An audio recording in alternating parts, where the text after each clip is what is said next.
Alright, and we're back for the Rogue cards. So, we just saw Priest, arguably the best class coming out of this, and Rogue got a lot of interesting cards that kind of work in weird ways. The first one we've got here is Trade Prince Gallywix.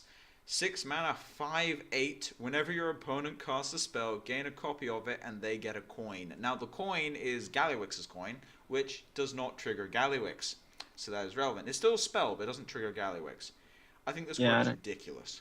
When this card was spoiled, it was the reason that people thought the spoiler wasn't real because they thought that because it gives the opponent a coin, they could just keep using the coin to Infinite mana. get infinite mana and fill your hand up with coins, and then you can draw any cards.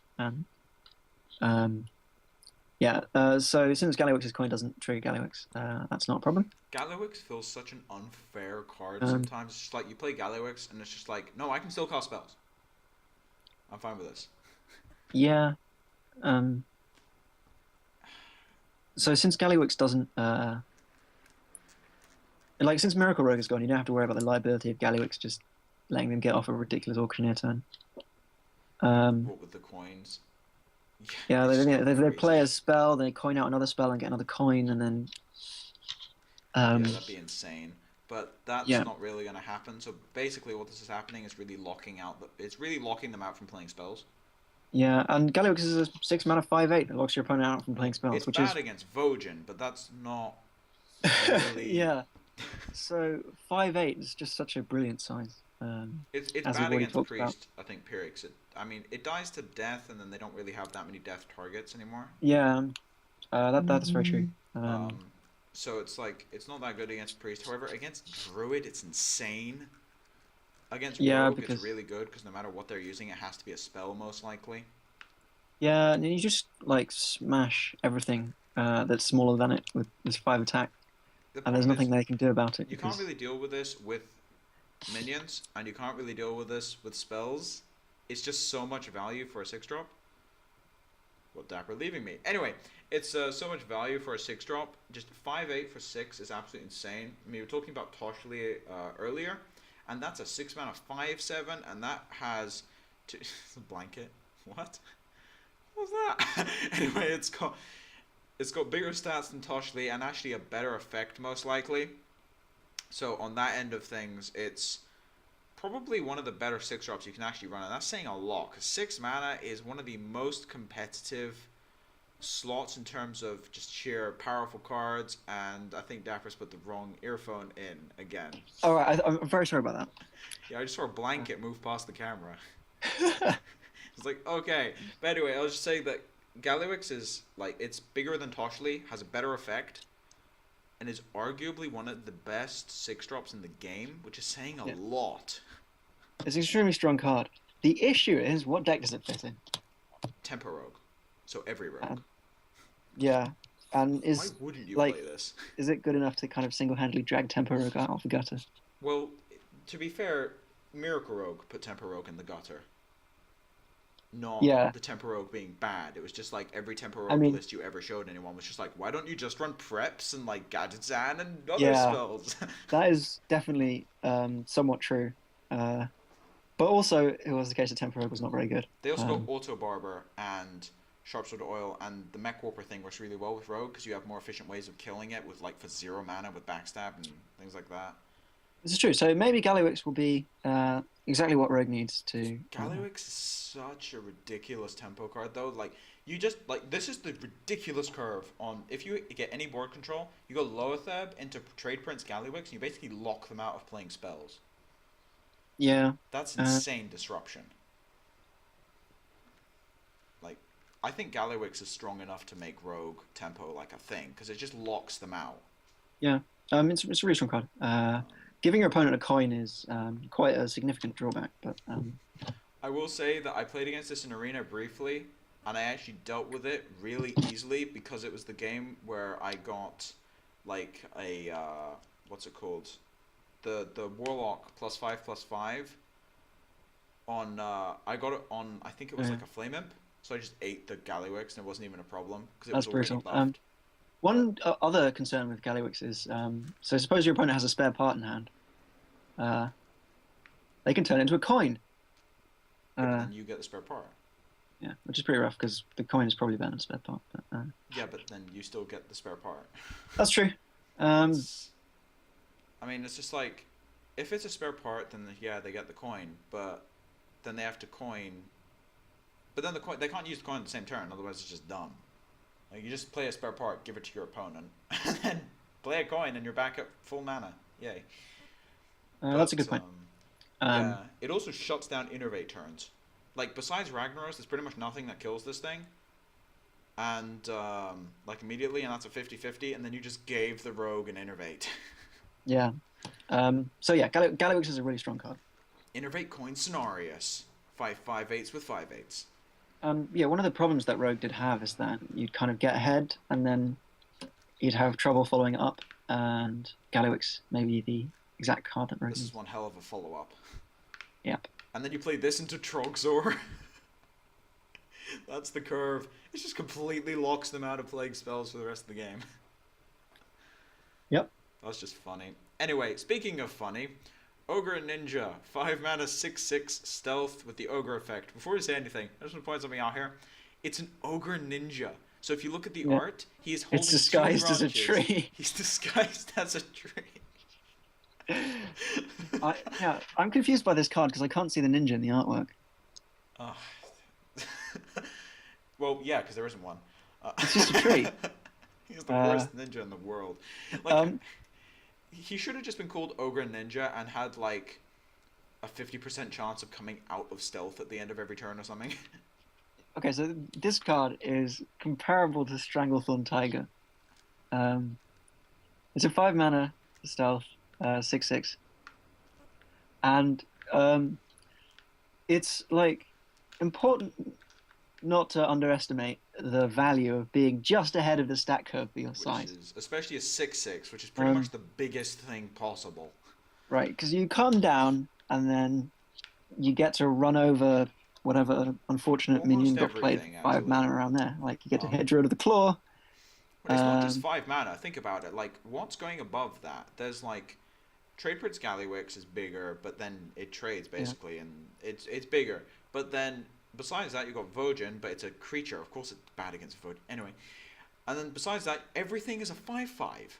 Like Loatheb, you got Loatheb, upgraded Repair Bot. You've got Ancient of Lore, Druid of the Claw, Sludge Belcher. Sylvanas is actually good against this, but then you've got like Trogzor it trades with, and it costs 2 less mana. Toshli it actively kills because you've got the hero power. there's just a lot of It's ways basically the that biggest thing on the board when you play it. the drawback is that it has a 50% chance to attack the wrong enemy, It has the ogre which is effect. not that bad because at that stage in the game, dealing 6 damage to their face as the rogue is probably not that bad. Yeah. The other thing is, It's we the- played with Ogre Brute earlier. Didn't we mention when we did that sort of view that Ogre Brute was probably the best ogre? And having played with it now in Arena, I can definitely see why. Because it's like, the thing about Ogre Brute is that no matter what it hits, it usually completely obliterates it. Well, I said that, but then I played with an arena draft with 2 Ogre Ninjas, and Did this actually it happen? was extremely good. But again, you have the problem that comparing arena to construction is a bit difficult because suppose that like so when you miss and hit like a smaller minion in arena, it's still pretty good because you get the value. But then in constructed, when you miss and hit like a smaller minion, it's pretty worthless because you hit like a haunted creeper or something. Yeah, but you're playing Rogue, you can just kill the small minions. That's very true. Like, Rogue has a lot of AoE control. Yeah, you have a lot of ways to cheaply make sure that the attack goes in the right place.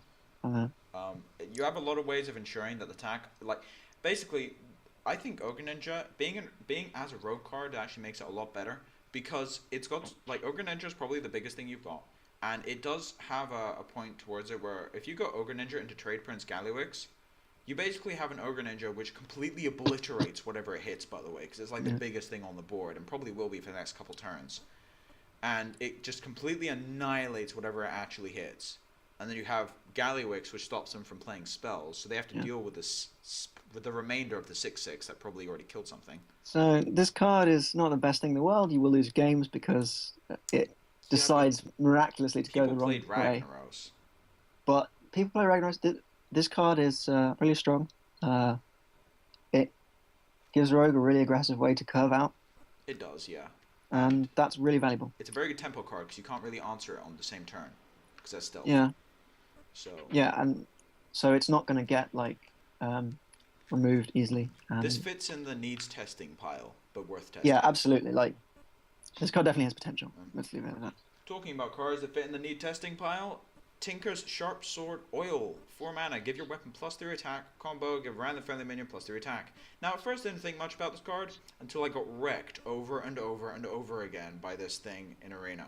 Like not even close, like 3 for 1. Like, Yeah.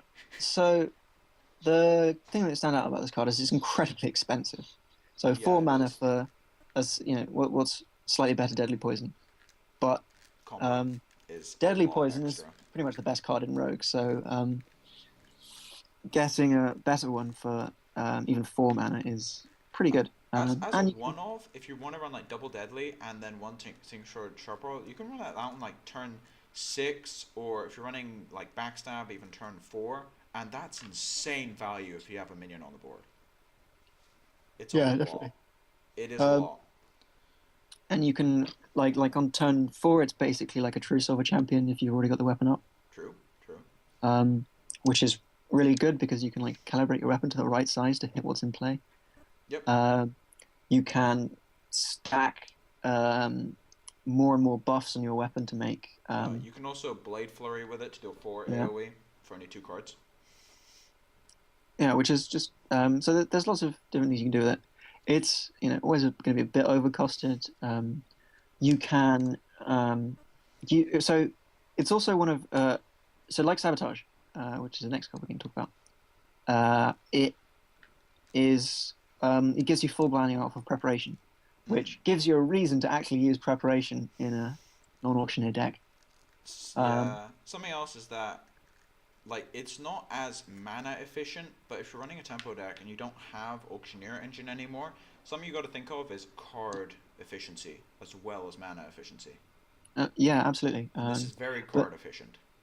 so you can put like the preparation engine in, and you play maybe like Tinker's Sharp Sword Oil and Sabotage and Sprint, and the dream being to prep the Sprint and get 3 cards for 4 mana. Yeah. You get 2 cards for 4 mana.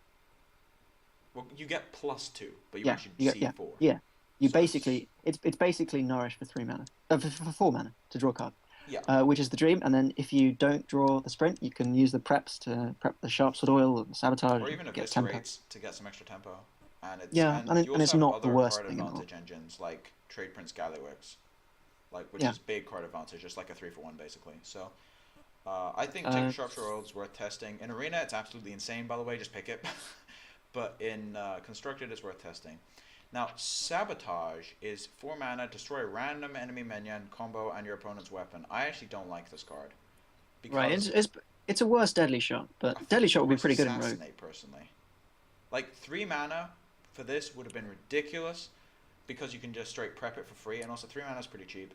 But the combo is not really like it'd have to be some sort of weird metagame for the combo to be really, really good. And I I think the combo's guess pretty good. Like more than half of the classes have weapons, so true. You could interchange you could interchange like one of your saps for sabotage in certain metagames, like if the weapon classes become really popular. yeah. Also, the thing about SAP is that like it's so good, but you really can't afford the card disadvantage of running. Sometimes you can't afford the card disadvantage of running like 2 SAPs in like a fair deck that doesn't get to draw its entire deck with auctioneer every game. Uh, so maybe Sabotage will be okay. It's also like you can kill a giant or a drake on It turn is 4, and it's competing with assassinate. um, I think it's definitely better than Assassinate. Uh, We'll have just to because that see. being able to play on turn It's 4 is really good, and that extra that's mana true. is good, and the combo effect is really good. And you were talking earlier about how easy it is to set up the board for Ogre Ninja, and it's similarly easy to set up for Sabotage. You can get rid of the minions you don't want to kill. That's true. Um, Although so, in one case you are well, it big might not be net worth it. negative. Uh, it might be. Does this So we'll see. this goes in the testing pile again?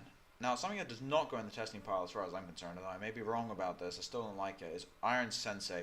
3 mana 2/2 at the end of it's a mech. At the end of your turn, give friendly mech +2/+2. I actually really don't like this card because though, like if you want this effect, play warrior. They have Um, Screwgiant Clunker. One more mana, the buff gets haste, and you have 3 extra life. Like that's just so yeah. Okay. much So better. Iron Sensei, you can think of it as kind of like a 4/4. It's not really like other buff cards in the sense that the buff doesn't have charge. So uh, you play it, you have to have a mech on board on It's your turn. so bad on its own. It's awful on its own, but it has the potential upside that you could stick it for multiple turns and keep buffing stuff.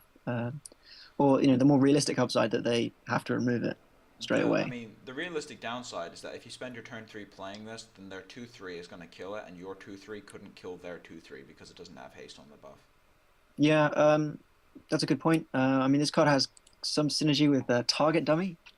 You can play Iron Yay! Sensei Target Dummy and get 2/2, and a 2/4 for 3 mana.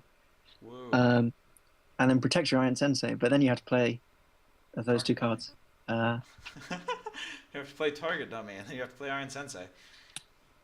I mean, what I think is going to make a rogue mech deck is actually Auto Barber, because you can play Auto Barber with Tinkertown Technician and Mech Warper, and that's enough, I think, to drive a potential mech deck for um, Spider Tanks or yeah, something and like that. like so, the 3 slot for Mech Rogue is really crowded. So that makes Iron Sensei worse. Yeah, so you have the potential Harvest Golem, Spider Tank, both of which Tinkertown, so. SI7. If you think of Iron Sensei as being like a 4/4 that's sometimes a lot worse and occasionally a lot better, then you can play Spider Tank, which is just a 3/4 every Or time, Tinkertown Technician. and it's much more consistent. And then you've got the Tinkertown Technician, and of course you're a rogue, so you've got to fit an SO7 agent somewhere as well because you can't just not play that. It's too good, yeah. I mean, perhaps you can, but Nah, I don't like not playing that, because then you can backstab SI7 and kill Spider Tank. yeah, I mean, backstab SO7 is so important, right? Just for dealing with early aggression. So you can't really cut SI7. So it's just the 3 drops are too crowded. I think that's the main thing that really holds us back, is that the 3 drop is too crowded. It's just not. It doesn't cut the. It doesn't really. Like it doesn't really get up to the high bar. Not to mention, rogues do best with 3/3s for 3 on their own. Like they've often just play SI7 out, or Earthen Ring Farseer in those decks in Miracle. They just often play it out for no healing value. Just play it out as a 3/3. Because rogues actually use 3 mana 3/3s really well. Because they have hero power, they have backstab. It just means they can trade them up really easily. 2/2s for 3, not so much. Yeah, So, I'm not a big fan of the Iron Sensei. I don't think it's bad. I just think It's just not good there's enough. because the 3 slot's so crowded, it might not make it into the deck. Alright, Cogmaster's Wrench. Now, this is a 3 mana, 1/3, plus 2 attack if you have a mech. I'm actually starting to be a bit of a convert with this one because it works so insanely well with Auto Barber. Yeah, you And play Deadly the Poison. Cogmaster Wrench, then you can play the Auto Barber. You get No, this is the three trick. mana 4/3 Cogmaster's weapon. Wrench, Backstab, Tinker, Sharpshooter Oil. And you give your 2 drop plus 3 attack. You get a True Silver with 3 charges. Yeah, I mean the problem is that the benefit of weapons is that when you play it, it comes down, kills something, and then next turn you still got the removal around. Yep. With Cogmaster's Wrench, you have to either play a mech on the turn that you play it, or have a mech on the board already, which kind of makes it quite slow and a bit awkward. It does mean you can Uh, use it to like help trade and then play a mech next turn. yeah, that's true. And one of the really nice things about Cogmaster's Wrench is it does have 3 durability, which makes it really good for Deadly Poison because you get that extra value. Yeah, I would play Um, this over Assassin's Blade. 'Cause Assassin's Blade is traditionally very slow and as a result is very vulnerable to Harrison Jones. yeah, so a lot of people are really down on this card. I don't think it's terrible. It might not make a cut, but it's pretty strong. In the case where It's you okay. run out of mechs to use with it, you are going to be quite sad though. Worth testing pile. Yeah. That's actually impressive. Rogue got their legendary and both epics into the good or worth testing pile. Yeah, I really mean they're cool. kind of marginal. Yeah, some of them are. But anyway, One-Eyed Cheat. It's an awesome name. 2 mana 4/1. Pirate. Whenever you summon a pirate, gain stealth. Now this would be good, apart from the fact you have to play pirates in your deck. Yeah. Yeah. So the dream for this card is you play it and then it lives, and then you can like play a pirate every turn and keep attacking their face, and then eventually you get a really good trade with it. But and you're desperately looking out for good pirates to play because you've got the ship's cannon, so you really want to play good pirate cards. In reality, this is not how this works. But sadly, yeah, in reality, too often you're going to not be able to play it because you can't stealth it straight away, and then it's just going to get pinged. It does go pretty well with Piloted Shredder, though. It's actually one of the better 2-drops you can get because a lot of the time, even if they have a pinging hero power, they have to use it to get efficient trades on the Piloted Shredder. And then One-Eyed Cheat comes out, and they're just really unhappy, and it basically becomes a Harvest Golem, but for 4 mana. I mean, if you couldn't kill a 1 health minion, why would you kill the Shredder in the first place? But well, yeah, but the idea is like sometimes you kill it on the aim where it's like, oh, it won't be that bad because I can kill it efficiently this turn, and then the 2-drop shouldn't be that bad. And then sometimes it's One-Eyed Cheat, and sometimes it's Millhouse. But yeah, I mean that's kind of like a really niche thing. But sometimes you have to. But, so yeah, One-Eyed Cheat, it's a pirate. Pirates aren't good. This card isn't that good. It's not good. But we are ending on a high note here for Rogue. Goblin Barber. 2 mana, 3/2 mech. Battlecry, give your weapon +1 attack. First of all, this is one of the power commons for Rogue in Arena, along with Sharp Sword Oil and Backstab and Eviscerate and things like that. It's one of the power commons. Very good in that format. It also means that Coin Dagger is no longer a bad play. And if your opponent does this, they have Auto Barber. Yeah, Coin Dagger is pretty good against classes that are likely to play a 2 health minion on turn 2, which is like, which might not be that high right now. But the other thing it lets you do is you can Coin Dagger, and you can fake people out with this. We can Coin Dagger, and then they play their Mech Warper, and then you're just like Mech Warper Backstab. Yeah, or you can like Dagger up on turn 2, and then on turn 3 play Auto Barber, Deadly Poison, get your True Silver Champion. Yeah, like you can do basically half a Deadly Poison on a 2 mana 3/2 mech is pretty relevant. Not to mention you can always, if you have no way of dealing with Mech Warper, just coin it out on turn 1. Like, so basically in the kind of, you could compare this card to Arathi Weaponsmith, in that you always have the option of on turn 4 you hero power, play Auto Barber, and it's Arathi Weaponsmith that's with 1 less health. But it's except flexible. It's a mech, and it has the massive additional flexibility of being a 2-drop or coming down on turn 2 or 3 or something like that. Yeah, you can fit it in, which is the same reason why. So Deadly Poison is one of the best rogue cards, despite basically being 3 mana Fiery War Axe, because it's so flexible. Because you can use your hero power on a turn and then do something else on the next turn. Blade Flurry. And yeah, the other thing is that Goblin Auto Barber gives you more ways to make sure that because the thing about Blade Flurry is it's so great when you have an activator for it, but you can't play 2 Blade Flurries usually because you might be able it's so worthless. You've got double Auto Barber, double Deadly Poison, and 1 Sharp Sword Oil. Oh, absolutely. If you so I'm not sure if all those cards are going to go into the deck, but the point is you can play. Certainly, it gives you the option to. It means that you're less likely to have Blade Flurry stuck in your hand dealing 1 damage where it's awful. Yeah, it'll most likely be doing 3 or even 4 now. Yeah, I mean, if you can get... So it just gives you an extra bit of utility where Blade Flurry isn't as bad, and that's really, really strong. It also works really well in just getting a bunch of value. Just being able to trade things off. Yeah. And you can Deadly Poison when they're not expecting and deal a bunch of damage. It also makes them think a lot more when you're holding your dagger back, because it doesn't necessarily mean you have Deadly Poison. Yeah, so they can play around Deadly Poison by playing like a kind of mad minion, and you're just like, sure, just kill and we've it. been like, we've been kind of talking down 2 attack weapons, but with the rogue it's less of an issue because you can, you've got other ways of dealing damage to kind of make sure that you've got the right amount of damage. So you've got backstabs. Backstab Auto Barber is actually not as good as Backstab SI7, but the point is it's an extra card that works with it. Yeah, that's still 4 mana. It's not bad. Like against Zoo, this card's amazing because you can take out Flame Imps and jugglers. 3 guys. Yeah. Like that's why it's insane in Arena. It just straight up kills like 3 guys most of the time, and that's insane.